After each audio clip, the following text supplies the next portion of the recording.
And welcome back to the JKR Podcast. We are here live at the Titan Bat Company facility in Logansport. Today I got Mount Vernon High School student, Indiana Bulls first baseman and catcher, 2024 Ball State commit, DJ Scheumann, on the JKR Podcast for the Indiana Baseball Series. DJ, I know we've talked about this now for a couple months or so about coming on the podcast. Pumped to finally get it rolling. Appreciate you coming on the show today. How are you doing? Doing great, man. I'm excited to be here. Okay, awesome. So first segment I kind of want to dig into, I mentioned the Indiana Bulls. Take us through, that connection with the Bulls, why you chose them. When did you get started with that Bulls program? Yeah, I had my catching coach, Nate McKeenan, has a bunch of connections over in the Bulls, got me in there.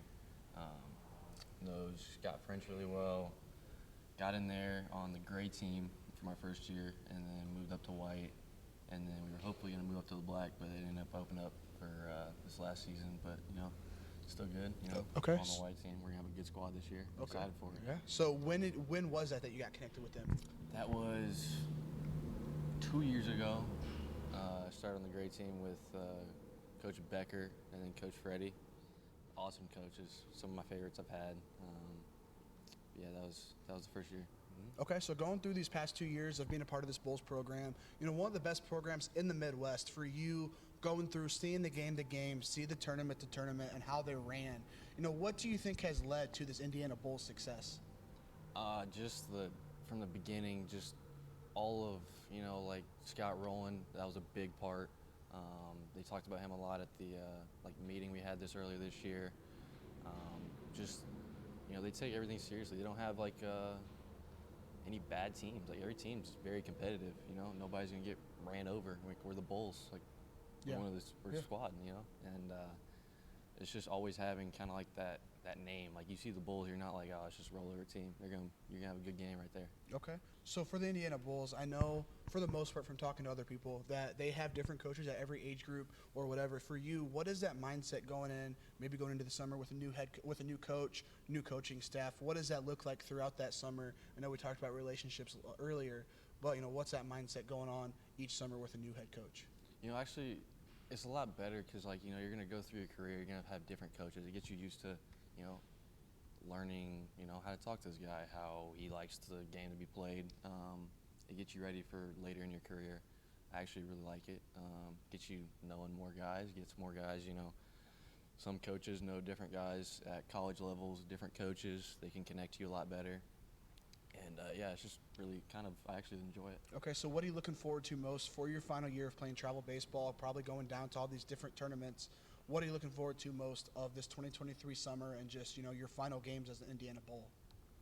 I'm just looking forward to the good times with, my teammates. We're going to have a really fun team, a bunch of guys I've known for a while. And, I'm not really stressed out about you getting recruited. I got all that over with, which is really nice. I'm enjoying just having fun playing the game, It's just awesome. Okay, so you mentioned you know a lot of guys on that team. You've probably created a bunch of memories throughout these past couple of years playing for the Bulls. When you think of travel baseball, you think of the Indiana Bulls. What are some of those just favorite memories that come to mind when you think of that program?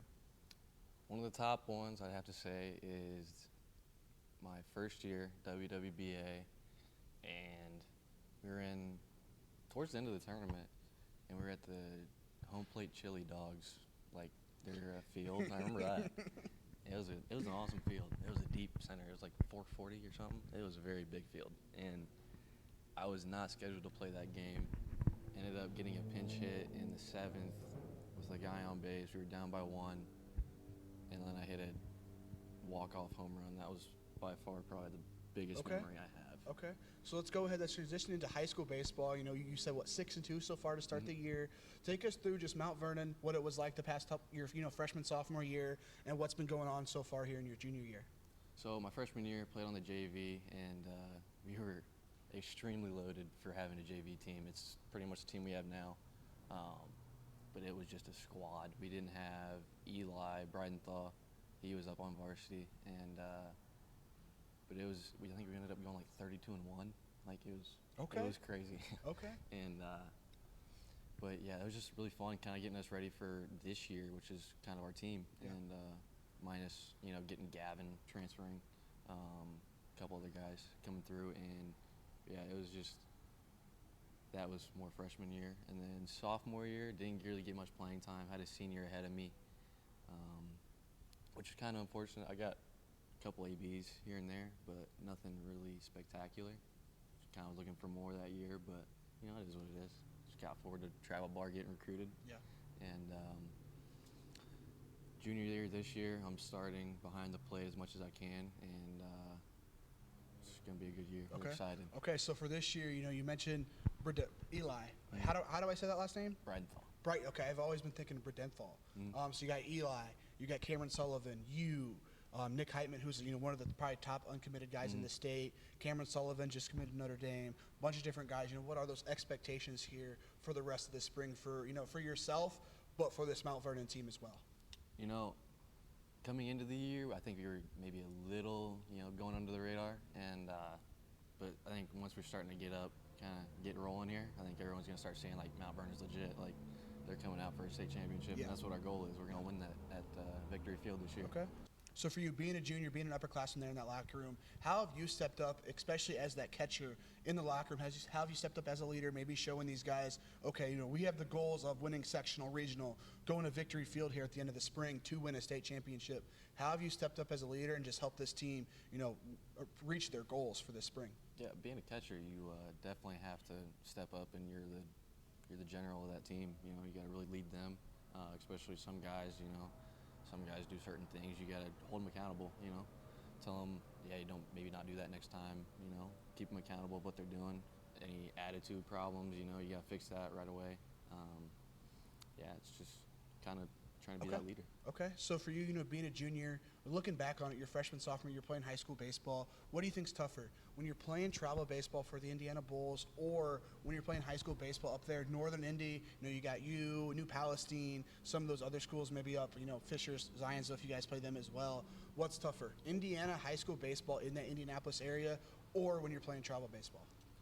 It's tough, You'll in travel baseball, you'll probably get more, recruiting, more coaches around you. That's got a lot of pressure. But come to Indiana high school baseball, and you got those rivalries, those teams, talking back and forth to each other, and it's tough. I think high school baseball is definitely a little tougher. Okay, so you talk about those in-state rivalries that you have. I'm sure you're playing a lot of guys that you're teammates with on the Indiana Bulls throughout this spring. What's that like when you're going out? It's a Tuesday night or something, and you're playing one of your Indiana Bulls teammates on the opposing team. What's that like? Going from teammates to opponents. What's that like going and just facing those guys? It's definitely tough. You got that relationship with them. You want to be nice. Say what's up. You can always say what's up, but you're competing. You're trying to beat this guy.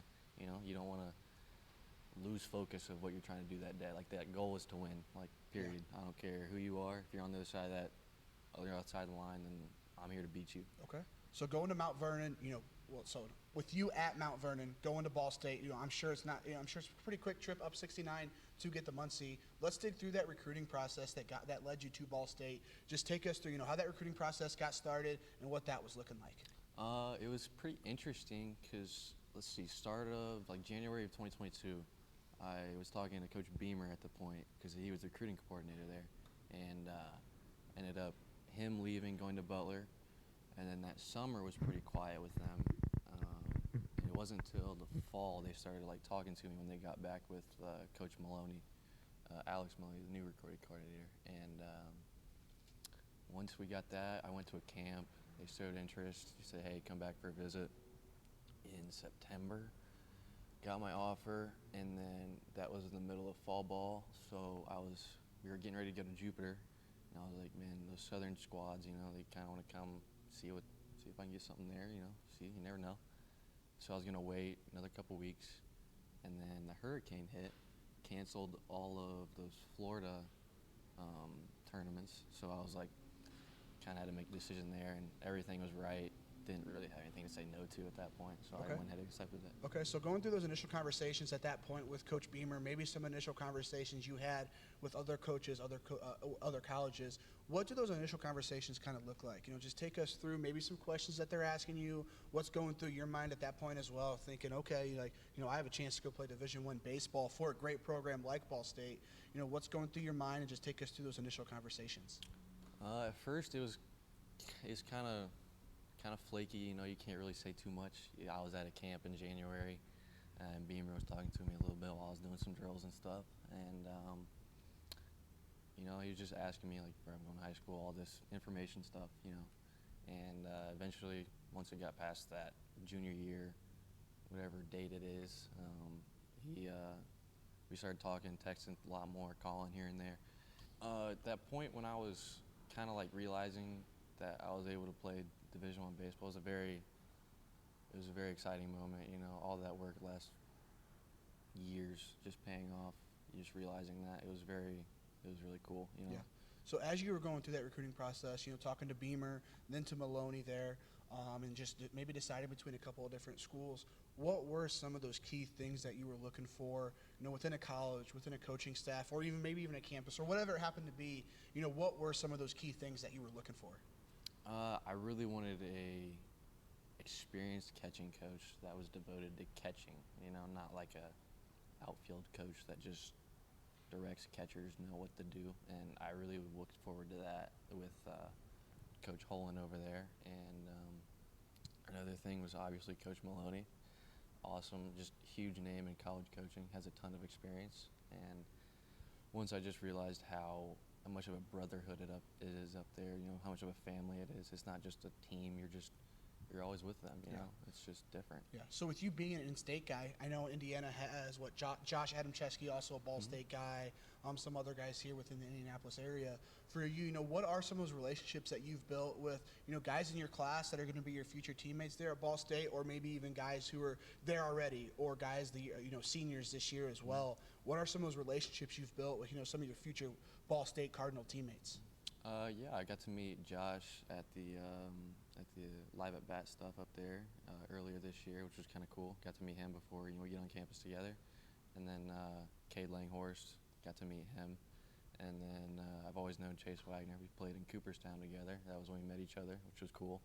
We had like a picture together, like on a mound visit, and then you just end up being both Ball State Cardinals, which is kind of cool. I've always known him, which is really cool. So on the relationship side of things, how has your relationship evolved since committing, with Coach Maloney? And then you said the recruiting coordinator is Maloney, last name Maloney as well. It's so is that his son? So how has that relationship evolved since you've committed to Ball State? Maybe going and seeing some games or just continuously talking to him. How have those relationships built since you've been committed?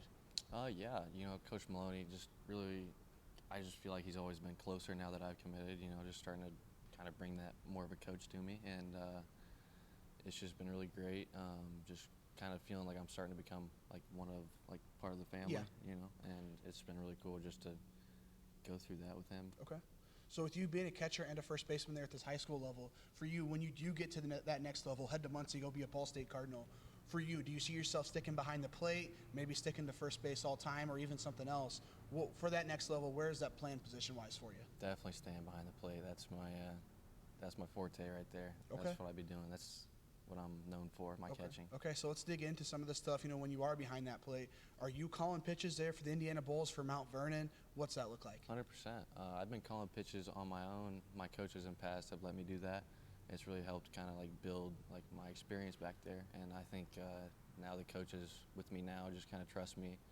I can really pick apart batters just purely on how they set up in the box when they walk in. It's really cool. Okay, so you say purely on what they set up. What you said purely what they look like when they get in their batting stance when they step into the plate. What are you looking for at that before you kind of decide? Okay, might start this guy off with a fastball. Might start this guy off with off-speed pitch. Whatever. What are you looking for when they're stepping into the batter's box? Definitely. First inning, we're trying to stay pretty basic. Probably gonna go fastball, changeup, fastball, curveball, something. Not showing everything off first inning. And then depending on how those first 3-4 batters go on that first AB will kind of depend on how I go about them the next AB. So, like last week, Jack Brown attacked him. He ended up hitting like a ground ball at shortstop, and I was on like a fastball. So I was like, okay, we're probably not going to throw that for a first pitch again. He's a really good time hitter, and so we ended up going curveball next AB, and that got him. And then ended up throwing a two-seam on his hands, and he absolutely annihilated it. And but going back to like the next AB, I threw something absolutely random at him, just kind of throwing him off, because he even told me, he was like, dude, I have no clue what this guy's gonna throw. Like everything he throws, he goes different directions at different speeds. What pitcher was it? Nick Heitman. Okay. He has a very good pitch mix. He has cutter, two-seam, four-seam, changeup, and a curveball that all go in 5 different directions, which is really awesome. Yeah. It's good for me because it makes my life a lot easier. Perfect. And yeah, he makes it easy. All my pitchers are really good. Okay. Well, yeah, I mean, yeah, and that's actually what I was about to bring up. You know, Sullivan, Heitman, Bridenthal, right? Bridenthal. Bridenthal. Yep, Okay, so with those guys on your guys' pitching staff, for you, what are those different relationships that you've built with those 3 guys, but then also some other guys that you're catching on a consistent basis? What are some of those relationships with your pitching staff? Yeah, I've actually played with Cam Sullivan since I was like 8 years old, so I've really gotten to know him a lot. And but yeah, with him, I mean, it's just different, you know. Like I've had them all fill out like a profile on how they like to pitch. Like I'd rather pitch to my pitcher's strengths than to somebody's weakness. So yeah, with that, with Bridenthal, I haven't got to catch him much. It was kind of a later towards the beginning of the season thing. I had to just kind of get to know him a lot better. Nick I've known for quite a while, just being in the same class. Played against him quite a bit back in earlier years. But yeah, it's just. Okay. So you talked about, you know, pitching to Jack Brown, in-state guy for high school season. How does that strategy change travel baseball, facing a team that you have never seen before, going to the WWB or whatever? Is that strategy still the same? How do you kind of go about that? Especially, you know, with that point, you don't really know, like in tournaments, you don't know what team you're playing. You probably don't have scouting reports on the players.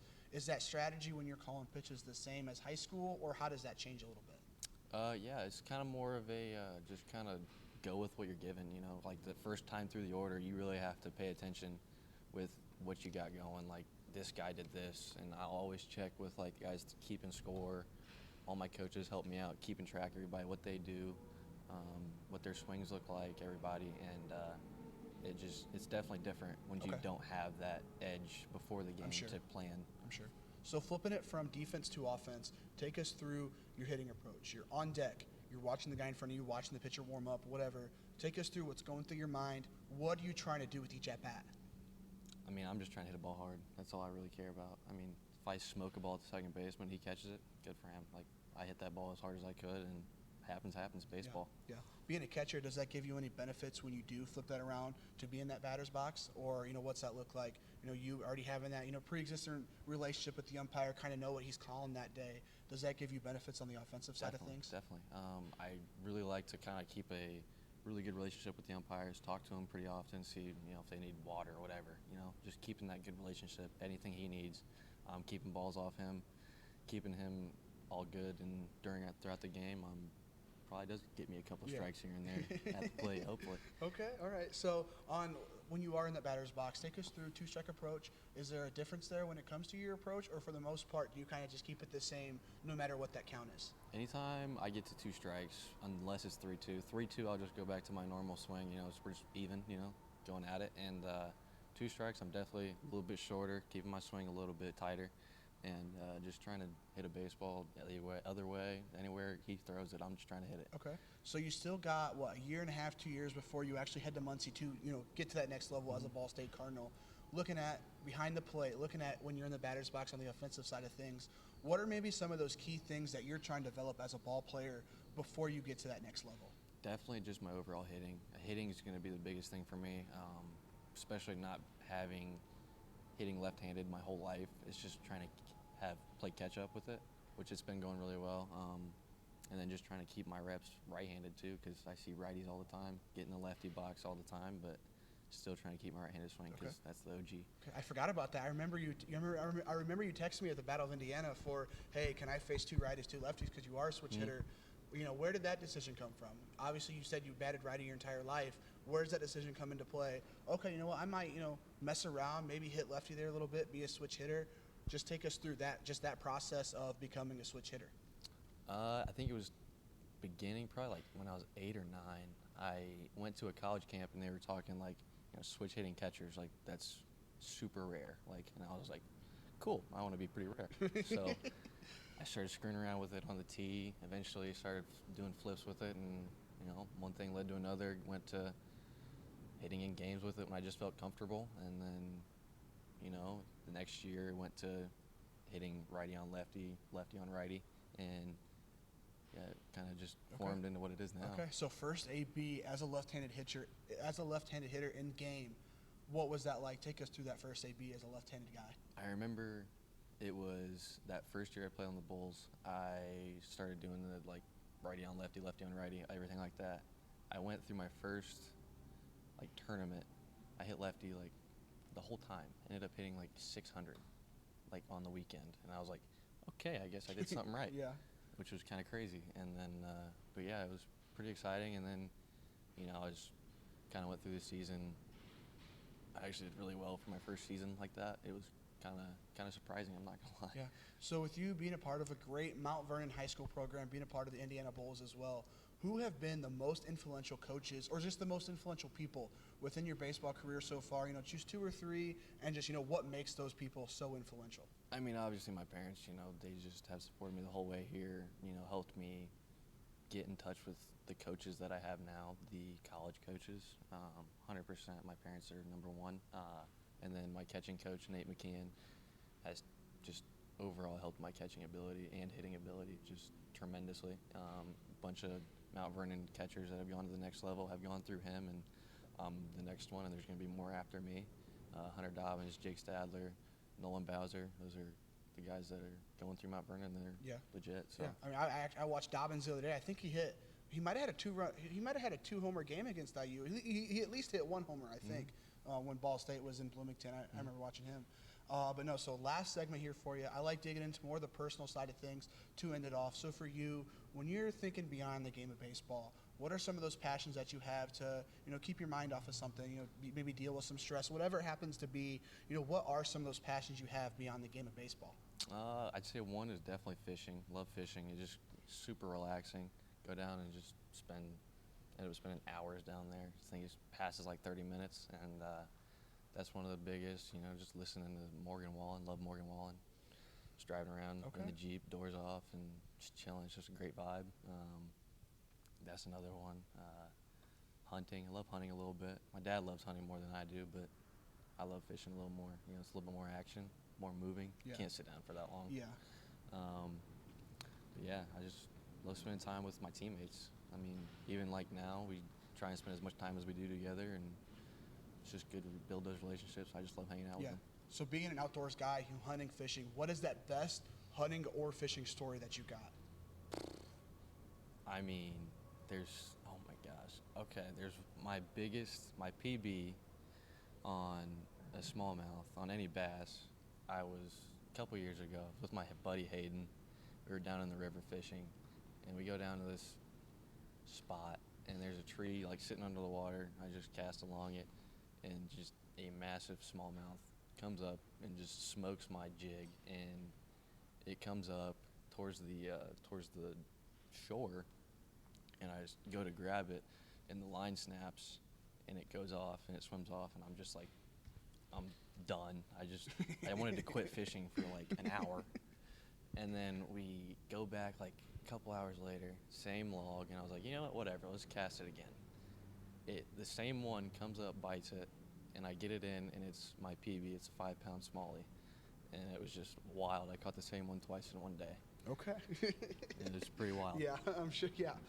So you mentioned Morgan Wallen there. What's your favorite song off his new album he released there a couple weeks ago? Dude, I can't pick his favorite. They're all just so good. Yeah. I love listening to all of them. Yeah, I think I added 14 songs to my playlist when I was listening to that album. He's incredible. Oh yeah. 100%. But I guess that leads me to a question I was going to ask here later on. But go-to playlist on, you know, maybe a bus trip to, you know, a high school game, or even today, you know, when you're driving hour and a half to get here to the Titan Bat facility. What's that go-to playlist that you got? Probably Morgan Wallen. Okay. I mean, big Morgan Wallen fan. Old Dominion, that's an older one. Love listening to them. I love country music pretty much. Yeah, country music. Yeah, you like old school country music too? A little bit of it. Alan Jackson. Tim McGraw. I listen to a little Tim McGraw here and there. All right. So next question. Let's go ahead and dig into motivations here. What is it that helps you, you know, get out of bed every morning? Helps you just, you know, continuously evolve as a ball player, as a person? What are some of those internal motivations that you have? I'd say just, you know, wanting to be the best baseball player I can be. Like my goals are set so high that I just go out there and work as hard as I can every day. My parents actually have to tell me to like take a rest day here and there because I just go at it every day, and I ended up getting hurt because I just worked so hard every single day. Okay, so taking that question a little bit further, let's put yourself 20 years down the road. So you'll be 36, 37 years old or so. Everything's going right for you 20 years down the road. What does that perfect picture of your life look like?